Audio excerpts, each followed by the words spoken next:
Il a toujours été dehors, Paul. Il préférait être dehors, même tout bébé. Quand on est sorti de la maternité, je le mettais dans le berceau, dans le berceau, et on allait faire des grands tours dans les sentiers. Et là, il regardait les feuilles, il ne dormait pas. Il préférait regarder les feuilles, le ciel et tout ça. Il était toujours en action. Bébé tout le temps.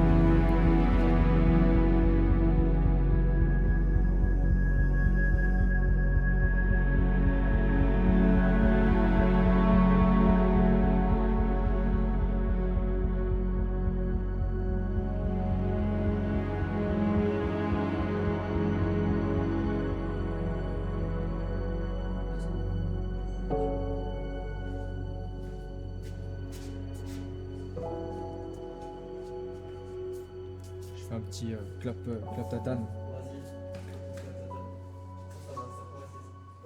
Le clap tatane de récup. Allez, go, pour une année, pour l'UTMB.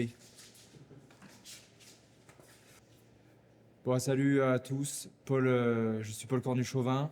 On est ici à Tarascon sur Ariège, là où j'habite, dans ma maison.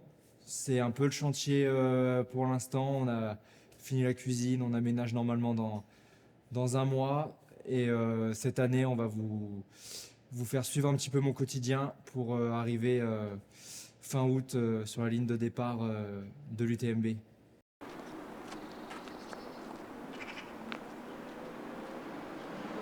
Ça, pour faire le petit 10 km là, c'est les mêmes chaussures qu'Étienne Daguinos. Et ouais, j'ai même sa petite strate, je la connais bien. C'est qu'il met toujours deux chaussures. Donc ça, très important. La deuxième aussi. Et là ça va fuser là. Donc on est à Foix, sur la piste sur laquelle je m'entraîne 2 fois par semaine en ce moment là pendant l'hiver pour travailler la vitesse. L'idée c'est d'aller faire un 10 km en fin d'hiver. Donc aujourd'hui une belle séance de piste. On va faire des 200 mètres et des 300 mètres à haute intensité. Et voilà. You know the vibes out on this side, yeah, you know the vibes. Been in this thing winning rings for a while. Put it to the test, I can win it in a trial. Ain't no need to flex, cause I know you see the style, yeah. Là, maintenant, son travail, c'est trailer. C'est pas entraîneur. César, on est passé dans ce... Enfin, moi, personnellement, cette fois, et lui aussi, mais on est passé d'entraîneur de kayak, qui était son métier. Là, il a pris un mi-temps. C'est toujours son métier, mais c'est pas le premier. Parce qu'en fait, il fait 2 métiers. Mais le plus important, c'est trailer. Enfin, ultra trailer. Parce que quand on fait des 160, je pense qu'on passe dans l'ultra, me semble-t-il. T'as eu un là. Oh, quand tu étais au collège, tout petit, tu étais rond, mais c'était un bébé rond, Oui. joli. Mais après, au collège, c'est vrai que... Ah ouais? Ouais. Ah ouais, c'est pareil ça. De base, je suis pas du tout un trailer, pas du tout un coureur. Je faisais un sport, notamment avec le haut du corps, qui est le kayak slalom.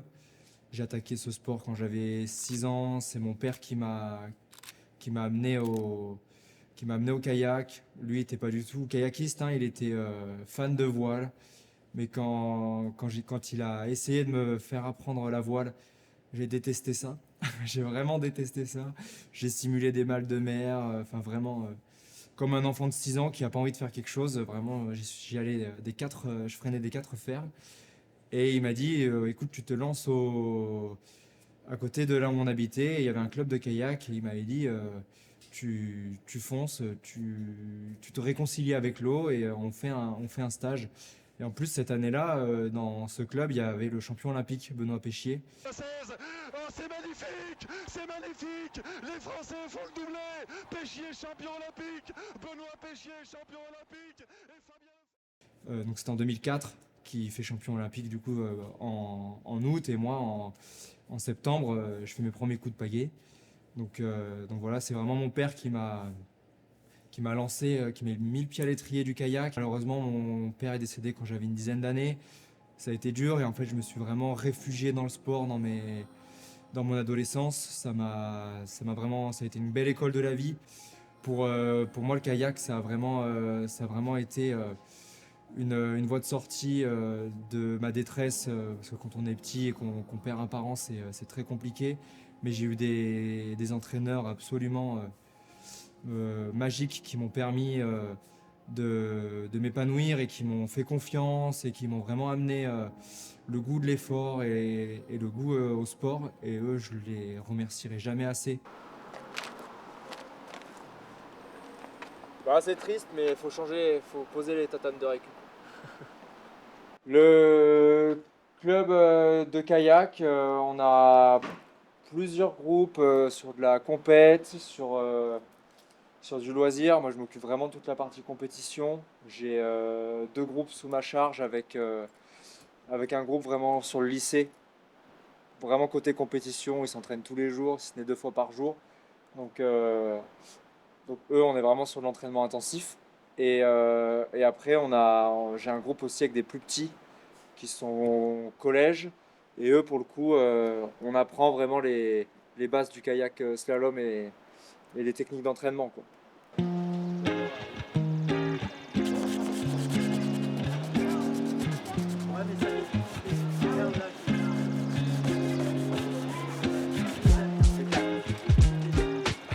La bécane du coach. Ouais, la bécane du coach. Ouais. Ah bah c'est difficile.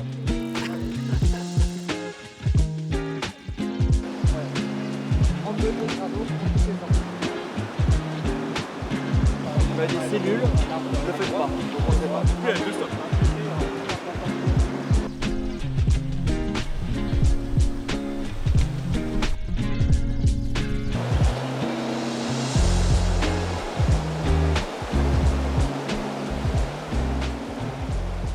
Paul m'a contacté en 2022. C'est le moment pour lui la bascule, où il arrête sa carrière d'athlète de haut niveau en kayak. Et puis il commençait à voir que c'est sympa de courir, et puis il se mettait au trail. Et puis de suite, il est quand même parti sur des gros défis, des grosses distances. Et en fait, la première course qu'on a préparée ensemble, c'était le 80 km du Grand Raid des Pyrénées. Puis il y avait déjà les petits trucs qui arrivaient derrière et les prémices d'ASICS, puisque quand il m'a contacté, il était déjà qualifié pour la finale de Trail Elite Factory. Donc voilà le début de notre histoire avec Paul. Et hop. Ah. Une en moins. Regarde, je suis pas un bon cuistot. Épinards, poireaux, carottes, steak. Et lait de coco. Pardon. Il est bon. Bon, ça c'est pour ce soir. Parce qu'il faut anticiper. J'ai toujours ce syndrome de l'imposteur. Ça fait pas très longtemps que je cours. J'ai déjà gagné des très très belles courses. Donc actuellement, ma plus belle performance, c'est clairement le Mute à Madère. Est-ce que je me sens à ma place quand je passe la ligne d'arrivée? Oui. 3-4 mois après, peut-être un peu moins. J'ai énormément de doutes. Voilà, je dois travailler tout le temps sur moi pour me dire, en fait, tu mérites ce que tu as prouvé des choses et tout ça. Donc c'est pas toujours facile. Mais en tout cas, j'y travaille et ça me plaît. En fait, je kiffe énormément tout ce que je fais. Je dis souvent que le but ultime, c'est pas le sommet, mais c'est le chemin sur lequel on est. Parce que si on prend pas de plaisir sur le chemin, le sommet, faut être sûr qu'il soit vraiment magnifique et il faut être sûr de pouvoir l'atteindre. Et moi, mon sommet, il est assez élevé. Par contre, je suis tellement bien sur mon chemin que globalement, même si le sommet, je l'atteins pas, je serai très satisfait de tout ce que je fais. À l'heure actuelle, je suis satisfait à peu près de toute ma carrière, qu'elle soit de kayak ou de trail. Si ça doit s'arrêter demain pour X ou Y raison, j'ai d'autres choses dans ma vie. Et je suis très très content de là où j'en suis à ce stade dans ma vie. 1 kilomètre. Le premier kilo, il a l'air bien descendu. Il est ultra piège parce qu'il est très rapide.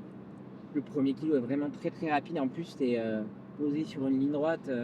J'ai vu jusqu'au 2,5 ou jusqu'au 3, c'est ligne droite. Ouais, exactement. Et en fait, il y a un piège quand tu as fait 1 km 7. Au bout d'1 km 7, tu as un petit coup de cul. Pour des gens qui font de la route, c'est beaucoup. Pour un trailer, c'est même pas le bon d'autoroute. Je suis pas d'accord. Maintenant que j'ai fait de la route, Ah, et voilà, le tu vois. moindre talus. Ouais, quand tu es sur ces allures-là, c'est différent. Il dit, mais écoute, c'est ton frère, il s'entraîne toute l'année, il a fait la semaine dernière 20 man. Et puis au moins il fera son chrono, il ne renverse pas, il te demande comme ça. Quoi. Je suis embêtant, je sais quoi. C'est quoi de récupérer un danseur de route? Ça fait peur. Ouais, non, ça fait peur là. C'est court, mais long. Bah, Paul, je l'ai rencontré parce que Alix, sa compagne, on était au Pôle Espoir de Pau ensemble en kayak. Et quand je me suis mis à courir, je savais du coup, que son compagnon faisait de l'entraînement. Et donc c'est comme ça. Dès le début, ça a bien matché. Direct. Mais ouais, c'est en fait, on revient toujours au kayak. Petit fiat demain, c'est le dinosaure asique, tu vois. Et ça effraie les athlètes. Donc t'es sûr qu'ils vont aller plus vite. Après, ça fait un moment qu'on l'a pas nourri. Faut qu'on pense à le nourrir quand même demain à l'arrivée de la course. Sur tous les paramètres, Paul, comme un athlète jeune et frais dans la discipline, on peut pas travailler tout le temps en même temps. Et on s'est dit, bah tiens, là on a l'occasion, on a le temps, on va bosser la vitesse cet hiver. Alors la vitesse avec des guillemets, hein, le but c'est pas on va pas concurrencer les mecs qui sont sur la piste et tout ça, mais on a vraiment un gros cap à passer et en plus on va prendre le temps de le faire parce qu'on n'est pas pressé pour ce qui nous attend le reste de l'année. Et au contraire, je trouve que c'est un bon levier, même mental, de se dire, tu sais quoi, l'UTMB, il est loin, voilà, les objectifs trail, ils sont loin, allons, on va faire autre chose. Et c'est toujours bien d'avoir un dossard pour valider le travail qui est fait après un bloc. Donc on s'est dit, bah, tiens, allons chercher un 10 km à la sortie de l'hiver.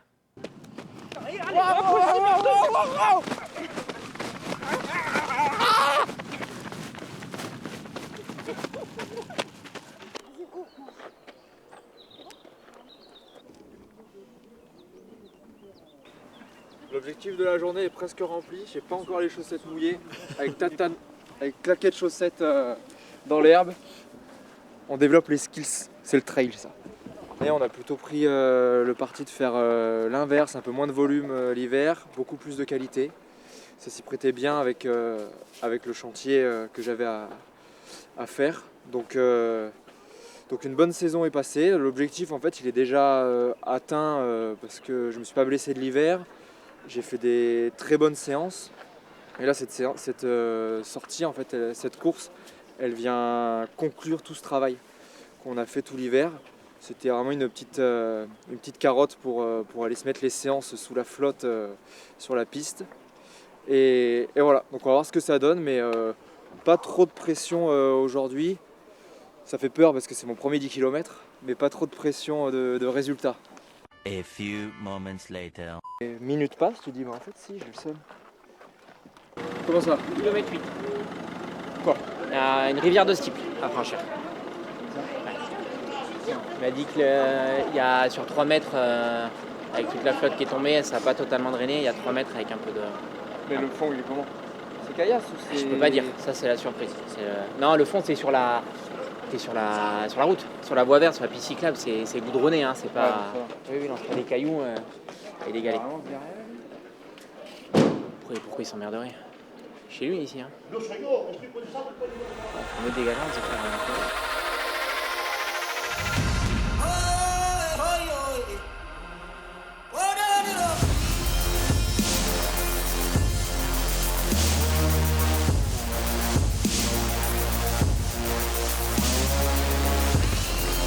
Une course en 15-25, très propre depuis le début, à part le premier kilo qui était très favorable où ils sont passés en 2,55 sur ce groupe-là. Ben est passé en 2,50 à peu près. Et là pour l'instant c'est vraiment propre, ça tourne à 3,05, ça collabore bien dans le groupe. Donc faut que ça serre, ils vont se tirer vers le haut là les mecs jusqu'au bout.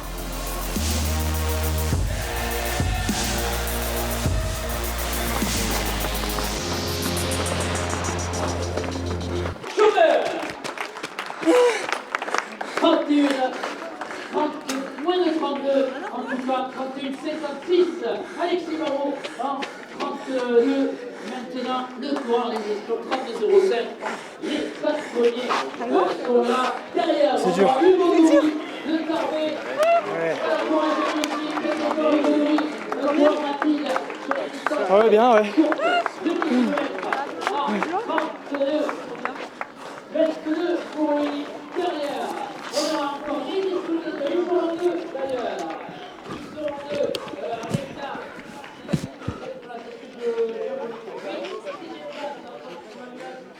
Bon.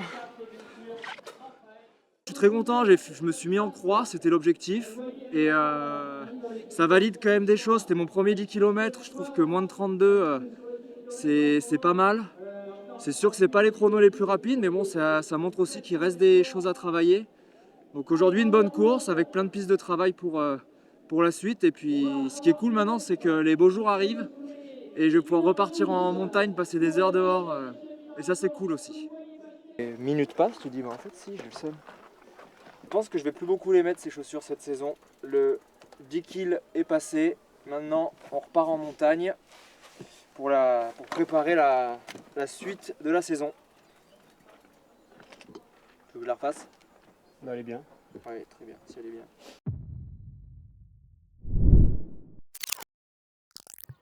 Et en plus, Paul, il dit pas trop les choses.